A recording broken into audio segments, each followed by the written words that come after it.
अस्सलामुअलैकुम वरहमतुल्लाहि वबरकातुहू। अल्लाह तबारक व तआला दे सोहने ते बबरकत नाम तो शुरू करना जिहड़ा तमाम जहाना दा मालिक है। ते सोहने सजनाओ की हाल है तुहाडा। मैं उम्मीद करना कि तुसां सारे ठीक ठाक होसो ते अल्लाह तबारक व तआला तुहाडे ते हज़ारां नेमतां ते बरकतां दा नज़ूल फरमाए। ते सोहने सजनाओ भी पुराने ज़माने च भी ना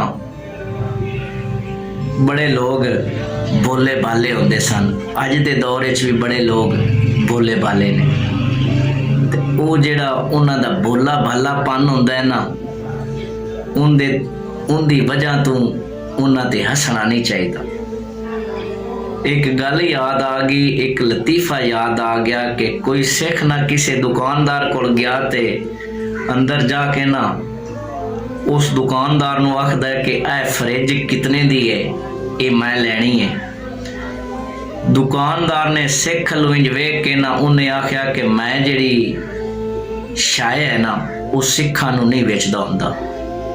सिख बड़ा हैरान होया, वापस बाहर आया ते दोबारा घरों हुलिया बदल के दोबारा दुकानदार को गया ते उनदे तो पुछदा है कि भाई ए फ्रिज कितने दी है।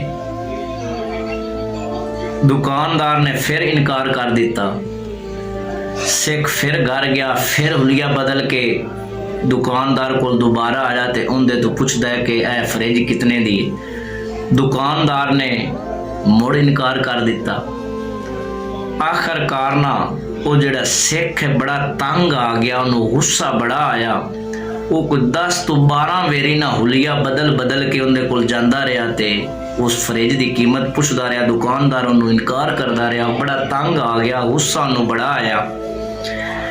उस गुस्से की हालत दे विच ही ना उस दुकानदार तो पूछा कि तू मैनू ये दस, तू मैनू सियाण किवें लैना है, तू मैनू पहचान किवें लैना है।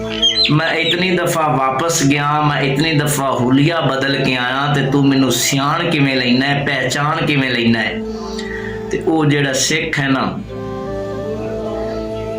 उन्हें ये जदों गल कीती ना गुस्से च, उस दुकानदार ने ये जवाब दिता भी मैं तेनू इस वास्ते सियाण लैना कि जिहड़ी चीज़ नूं तू फ्रिज आख रहा है ना वो अलमारी है।